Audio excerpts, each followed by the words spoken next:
continuando aí da história dos Cronos. Então, bom, vocês já viram aí, o Zenit é o primeiro, tem o Chronomatic Heuer, que veio aí para ficar famoso como o primeiro modular, tem o Seiko 6139. Então, o que é legal agora, a gente voltando para 1939, aquilo que a gente falou, mas quem é o primeiro? Quem foi o primeiro? Agora que vocês entenderam um pouco da história de todo mundo, quem foi o primeiro? O que é legal agora? Vocês tirem as conclusões de vocês, vê o que vocês acham mais interessante. A Zenit foi a primeira a mostrar, a falar que tem um crono automático. Porém, ninguém tinha esse Zenit no pulso. Começa aí. 2. Depois em base, quando eles começaram a mostrar alguns, o consórcio Chronomatic aí, originário do Projeto 99, né? Projeto 99, veio apresentando relógios em várias marcas com relógios existentes, em diversos modelos funcionais. E nesse meio do caminho você tem a Seiko aí lançando um relógio que você não sabe ou não se lançou. Então o que é interessante? A Zenit, a gente pode falar que a Zenit foi a primeira a apresentar. E a Breitling, Heuer, Hamilton, enfim, foram os primeiros a apresentar relógios funcionais em uma certa escala. Ela claramente, pelo que eu li a respeito de documentos, e aparentemente ela estava mais bem desenvolvida quando os modelos estavam na feira de Basel. Porque você pensa que os primeiros Zenits foram começar a ser vendidos só em outubro. Então, eles falaram primeiro, mas começaram a oferecer relógio depois. E aí, nesse meio do caminho, você tem o Seiko. Então, o que é interessante, o Seiko já tinha, mas ele só estava meio que à venda no Japão. Exato. Então, não tinha uma distribuição mundial tão grande. Eu considero como primeiro, para mim, não o primeiro pessoa a apresentar um modelo funcional, um protótipo, mas é o primeiro a poder produzir, essa é a minha opinião. Não sei se é do Adriano. A primeira pessoa a produzir um relógio em escala, ou seja, aquele relógio que você vai ver no pulso de alguém ali, o piloto de avião está com desse, o motorista da Fórmula 1 está com esse, sei lá. Então, eu considero esse o primeiro. Que não é o primeiro que você podia, onde você tivesse, você podia encontrar, entre aspas. E comprar. E nesse momento a gente está falando do Breitling, Heuer, Hamilton, como é o que eu considero o primeiro, por ser essa questão de facilidade de existir. Estar disponível. Está disponível. Você acha isso o primeiro, ou você diria primeiro apresentar um protótipo? Porque assim, eu acho o Seiko muito importante como um dos primeiros. Porque eles já existiam, só o problema é que você só meio que encontrava no Japão. Então você não tinha essa produção. Não dá para você dizer que... Eu colocaria esses dois como... Assim, se você não se importar em tamanho de mercado, aí eu coloco o Seiko como primeiro. Mas como eu acho que é importante, a gente está falando da década de 60, o relógio suíço era usado no mundo inteiro, então você está falando de um relógio que podia ser utilizado por todo mundo. Então eu pessoalmente daria esse crédito para esse consórcio aí que eles fizeram. Eu já fui defensor. Eu acho que desde que eu li essa história a primeira vez, há sei lá quantos anos, talvez 20, eu acho que eu já fui defensor de cada uma dessas histórias. Então eu acho que hoje eu sou um pouco mais político e deixo vocês escolherem. Muito embora, num geral, eu costumo tender mais a quem estava primeiro disponível na loja. Essa história também se mistura um pouquinho, não vou mudar de assunto, mas na história do primeiro relógio a quartzo, a história também é semelhante, também tem a Seiko no meio. Máquina ter feito primeiro. Exatamente. Quem apresentou primeiro, quem desenvolveu primeiro, quem teve protótipo primeiro, ou quem tinha o produto na loja para comprar primeiro. E a Seiko também, para variar, tá entre os pioneiros do relógio a quartzo. E no fundo, eu acho até que nessa história o Seiko Astron é mais bem reconhecido como o primeiro relógio quartzo do que o Seiko 6139. Eu acho que, na verdade, na literatura vinda da Suíça, eles meio que ignoram solenemente a existência do 6139. Muito embora, se eu não estiver enganado, eu já li alguma coisa do Jack Heuer, falando sobre o Seiko. Falando que eu já li em algum lugar ele comentando que na época ele ficou sabendo que a Seiko tinha produzido e estava produzindo mas que eles não fizeram alarde, não comemoraram, não quiseram transformar isso numa competição. É o melhor estilo Seiko. Uma coisa que é interessante, que o Adriano comentou no outro vídeo, quando ele fez a parte até chegar nos tempos modernos, que ele comentou, a Zenith e a Tag Heuer hoje as duas estão embaixo do mesmo guarda-chuva do grupo LVMH. E uma coisa que é muito interessante, queira ou não, as duas fazem parte do mesmo grupo, e o grupo não gostaria de causar muita confusão entre uma e outra.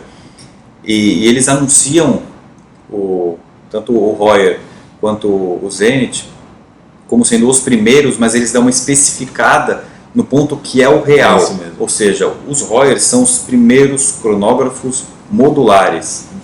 Isso é verdade. É verdade. Enquanto o Zenith... Isso é indiscutível.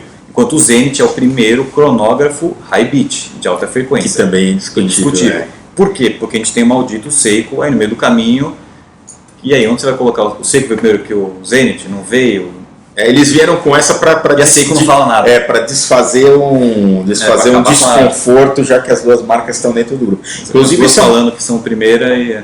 Inclusive essa parte é importante porque, na verdade, o fato delas estarem dentro do grupo, o que ajudou muito, fortaleceu muito a Zenith, foi o fato das outras marcas utilizarem também. Sim. Como dentro da Tag Heuer você tem o calibre 36, que nada mais é do que um Zenith é o primeiro, que inclusive chama 36 porque ele é 36 mil alternâncias por hora, e a Bulgari também usa o Zenith é o primeiro.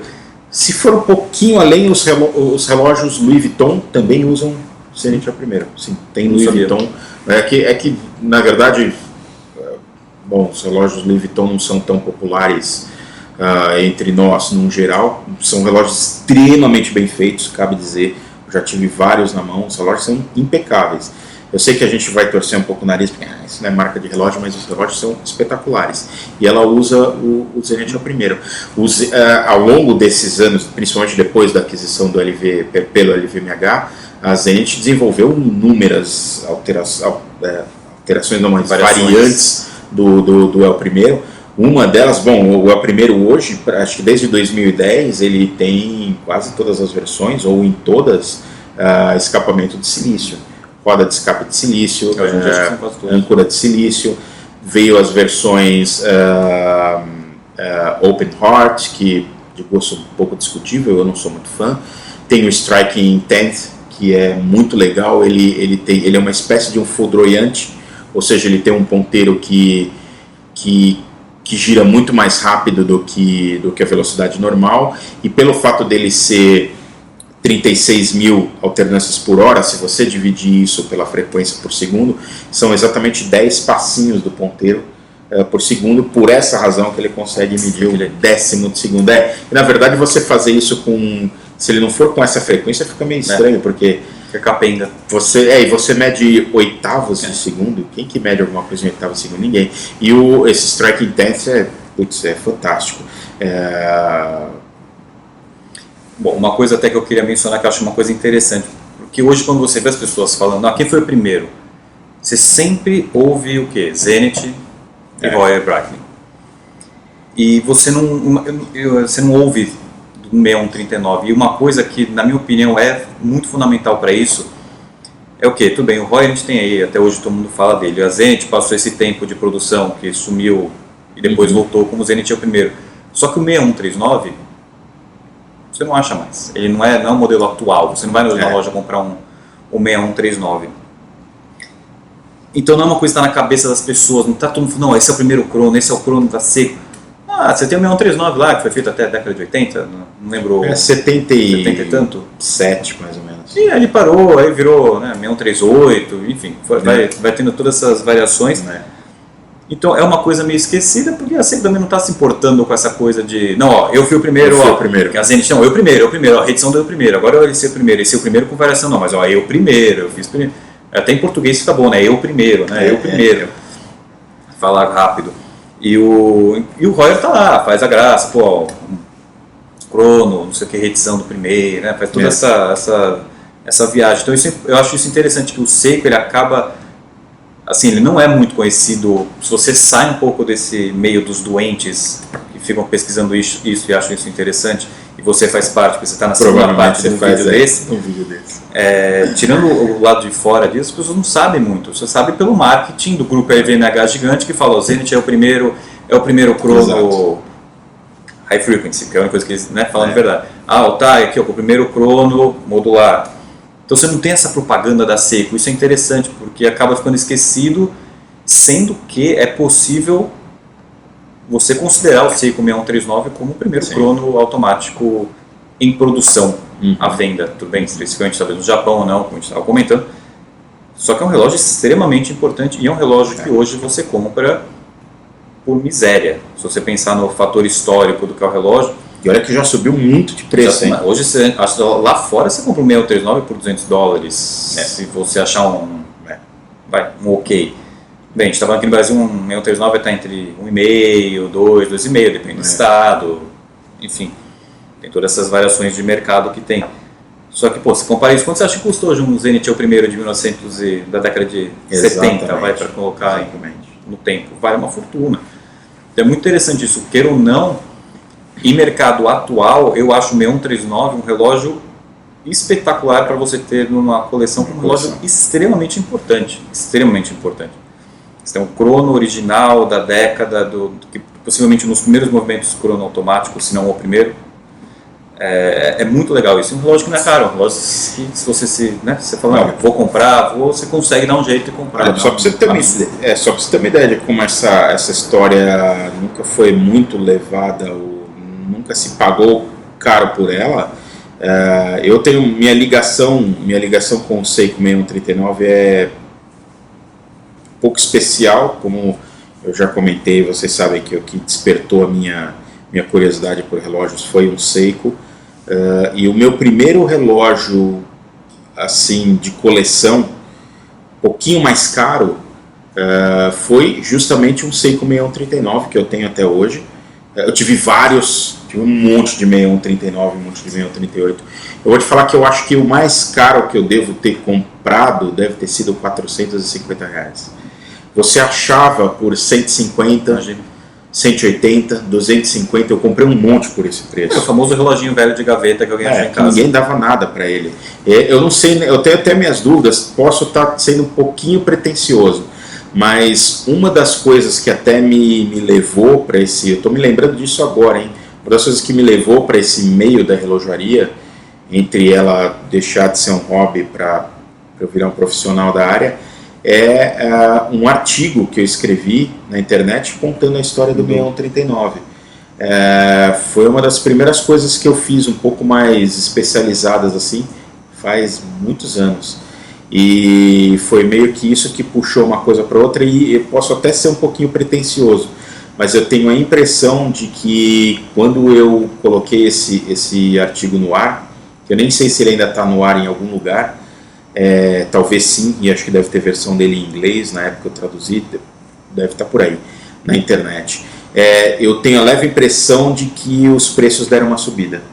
Eu lembro que isso aconteceu na feirinha do MASP, muita gente comentou sobre isso, falou, você inflacionou o preço desses relógios, porque eu acho que eu fui um dos responsáveis por fazer um pouquinho dessa fama. Quem sabe agora está piorando aí no mercado e deixando ele mais famoso ainda com esse vídeo. Bem capaz, merecido. Compre rápido, merecido. Compre rápido antes que suba de preço. Com a nossa opinião. Antes que suba de preço. Eu vou inclusive fazer questão de colocar aqui um insertzinho desse meu do 39, que é lindo, Eu tive alguns, inclusive. Vamos falar, aproveitando, vamos falar de uns modelos clássicos que usam esses calibres. Bom, o Zenit é o primeiro. O primeiro era um modelo. Tinha o primeiro de formatos, umas caixas diferentes, tinha umas caixas meio televisão. Tinha uns meio esquisitos. Tinha um deles aquele também. Os esquisitos. Tem uns que são bem anos 70, assim, uma cara de anos 70. Tem uns meio coloridos, porque justamente o Rainbow, né? Uma das características do primeiro é eles terem colocado os submostradores com cores diferentes, justamente para facilitar a leitura. O famoso branco, azul, vermelho. Um azul mais clarinho, um mais escuro, um médio, diferenciando os os subdials. Você vai encontrar alguns movados. Se você for apaixonado pelo mecanismo, é capaz de você achar movado, o mesmo movado com a cara de Zenith, mas só timbrado, um terço do preço, um quarto do preço do Zenith, só porque era movado, mas é estritamente o mesmo relógio. Às vezes quem sabe é um bom investimento. Pode ser, pode ser. Pode ser que não. Já os Calibre 11, bom, você tem os clássicos Heuer, Monaco, Altavia e Carrera com esse mecanismo, e depois mais alguns, acho que outros modelos daquela época, anos 70, dos Heuer, vieram com esse mecanismo, mas basicamente você vai encontrar eles nos ultra colecionáveis hoje. Monaco da época, os Monaco dispararam de preço, Altavia e Carrera dispararam completamente. Os Breitling, o Chronomatic, não confundir com o Chronomat. Chronomat tem um IC no final aí.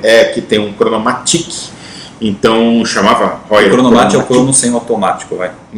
Mais ou menos isso. É o antecessor. E ele e a Hamilton tinha, não lembro se o Hamilton tinha algum nome específico. Os Hamilton pareciam muito mais os Breitling do que o contrário. Tem um modelo famoso que eu acho que um Breitling Bullhead. Sim, usa Calibre 11, que a coroa fica aqui embaixo, os acionadores em cima. Muito semelhantes aí sim o Seiko, o 6138, o famoso chifrudinho, que é um clássico, também disparou de preço. Ele chama chifrudinho porque ele tem a máquina é virada ao contrário para os pulsadores ficarem do lado de cima, que na verdade é super prático para acionar. Queira ou não, essa posição não é tão prática como não é tão natural você fazer isso. Acionar em cima. Meu chifrudinho é 6138. O 6138, na verdade, ele foi lançado 1 ou 2 anos depois do 6139. Ele é exatamente um 6139, porém com um acumulador de 12 horas, e ele aceita a corda pela coroa, coisa que o 6139 não aceitava. Se você der um Google aí, né? Só marca 30 minutos. Exato, só acumuladorzinho de 30 minutos. E não tem segundeiro. Ele não tem segundeiro. Se você der um Google aí em Seiko 6139, você vai ver em 38, então você vai ver uma enormidade de modelos diferentes. Bom, esse é o Stormtrooper. Exato. Fundo branco com uma marcação preta. Tem ele preto, tem ele com Darth Vader preto com branco, tem os apelidos. Tem um desse com um verde meio petróleo, assim, muita cor. Bom, tem o famoso... o mais famoso provavelmente, que é o Pogue, que ele ficou famoso por ter ido ao espaço numa das missões no Skylab 4, do Coronel Pogue. Essa história na verdade foi conhecida, não faz muito tempo que se sabe dessa história. Quando eu comecei a colecionar, na verdade... acharam uma foto, não foi? Acharam uma foto, conseguiu falar com o Pogue, falou, mas você estava com esse relógio... Ele tem uma... acharam uma foto dele, se não me engano, ele estava usando esse relógio... tem uma foto dele, se não me engano, não sei se ainda nos testes preparatórios para a missão, e que ele estava com um relógio que chama muita atenção, como vocês já devem ter visto, já deve ter aparecido o insert aqui, do mostradorzão amarelo, né? O azul e vermelho, né? Relógio super colorido. E algum colecionador maluco deve ter visto essa foto e deu um jeito de entrar em contato com ele e perguntar que história é essa, que relógio é esse, e ele contou a história, que ele comprou esse relógio, acabou indo... E teve algum problema, se eu não me engano, durante o treinamento dele, ele teve algum problema com o Omega que ele estava usando, e ele usava o Seiko dele como treinamento. E ele acabou usando esse relógio no espaço exatamente por essa facilidade que ele tinha ficou familiarizado demais com o relógio, vou levar esse relógio, porque esse relógio, lembrem, quando o relógio vai para o espaço, não é luxo.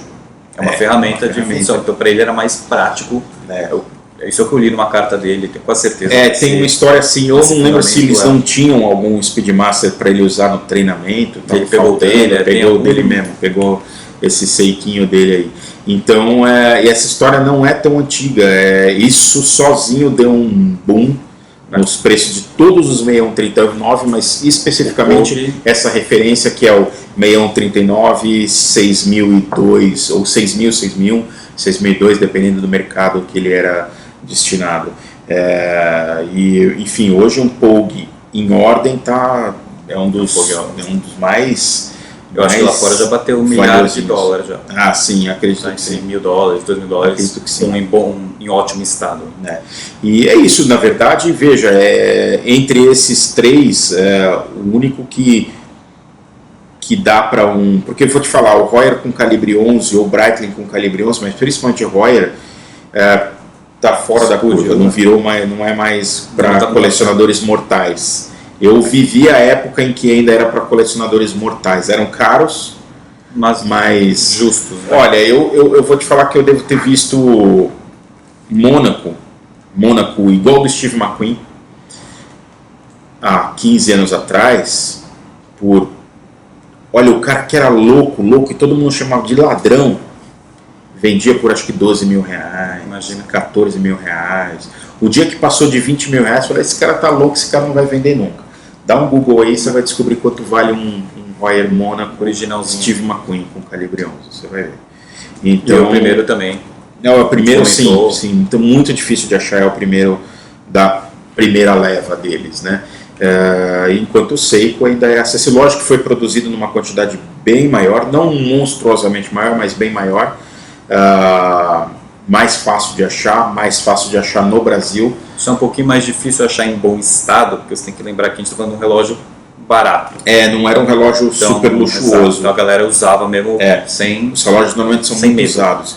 E um pouquinho difícil de encontrar peça para ele, se ele tiver algum problema. Mas... Não compre pensando em reformar, porque... tente pegar um em melhor estado. A não ser, você acha um na gaveta que era do seu pai, do seu avô. Fala, não, esse você vai gastar uma grana que geralmente você vai gastar no preço da revisão, você gastou no relógio inteiro. Então, inclusive o meu 6139 está encostado por causa do problema numa peça. Está morto. Tá. Na embreagem vertical. Deu problema. Gastou. Chegou no limite da vida útil dele. Mas acho bom você consegue, dá para colecionar. Se você quiser entrar nessa doença uma peça da história. Nos automáticos. Aí. Mais alguma coisa que você se lembra?